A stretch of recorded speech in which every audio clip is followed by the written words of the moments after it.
নভেম্বরে আফ্রিকার মুসলিম প্রধান দেশ নাইজেরিয়ায় খ্রিস্টান সম্প্রদায় বিরোধী সহিংসতা তীব্র হয়ে ওঠে, যা মোকাবিলায় মার্কিন সেনা মোতায়েন এবং বিমান হামলার হুমকি দেন প্রেসিডেন্ট ডোনাল্ড ট্রাম্প।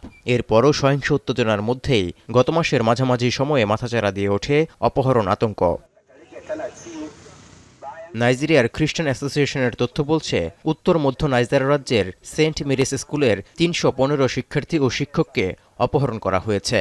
এরপর উদ্ধার তৎপরতা শুরুর দাবি করে নাইজেরিয়ার প্রেসিডেন্ট বোলা আহমেদ টিনুবুর প্রশাসন। ২২ নভেম্বর খবর আসে, অপহরণকারীদের হাত থেকে পালিয়ে পরিবারের কাছে ফিরতে সক্ষম হয়েছে ৫০ শিক্ষার্থী। পরে ৭ ডিসেম্বর আরও ১০০ জনকে মুক্ত করার খবর দেয় প্রেসিডেন্ট কার্যালয়। অপহরণকারীদের হাতেই রয়ে যায় আরও ১৬৫ শিক্ষার্থী ও শিক্ষক। এক মাসের মাথায় নাইজেরিয়ার স্থানীয় সময় রোববার তাদের মধ্যে আরও ১৩০ জনকে উদ্ধারের খবর দিল দেশটির সরকার। সেই হিসেব অনুযায়ী এখনও স্কুলটির অন্তত ৩৫ জন শিক্ষার্থী অপহরণকারীদেরই কবজায় রয়েছে। এছাড়াও কেব্বি রাজ্যের একটি স্কুল থেকে অপহরণ করা ২৫ শিক্ষার্থী এবং কাওয়ারা রাজ্যের একটি গির্জার ৩৮ উপাসক কী অবস্থায় আছেন তারও সুনির্দিষ্ট কোনো তথ্য নেই। এদিকে অপহরণের পর সরকার ২ শতাধিক শিক্ষার্থীকে উদ্ধারের কথা বললেও কিভাবে তাদের উদ্ধার নিশ্চিত করা হয়েছে সে বিষয়ে কোনো তথ্য সামনে আসেনি। এমনকি মুক্তিপণ হিসেবে কোনো অর্থ দিতে হয়েছে কিনা তাও জানা যায়নি।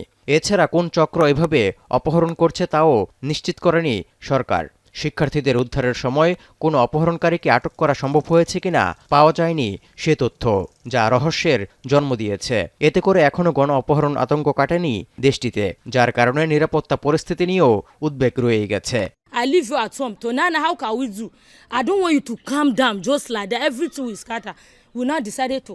Mommy, since these children used to come. We pray for all those we have promised to pray for, those who have no one to pray for them. And in a special way, we pray for all our kidnapped brothers and sisters across the country. মুক্তিপণের মাধ্যমে অর্থ উপার্জনের জন্য নাইজেরিয়ায় অপহরণের ঘটনা এবারই নতুন নয়। এর আগে ২০১৪ সালে দেশটির উত্তর পূর্বাঞ্চলীয় শহর চিবুকুর বোর্ডিং স্কুল থেকে প্রায় ৩০০ শিক্ষার্থীকে অপহরণ করেছিল বোকো হারাম নামক সশস্ত্র গোষ্ঠী।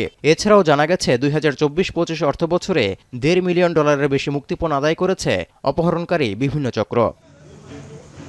তৌহিদুর রহমান, এখন বিশ্ব।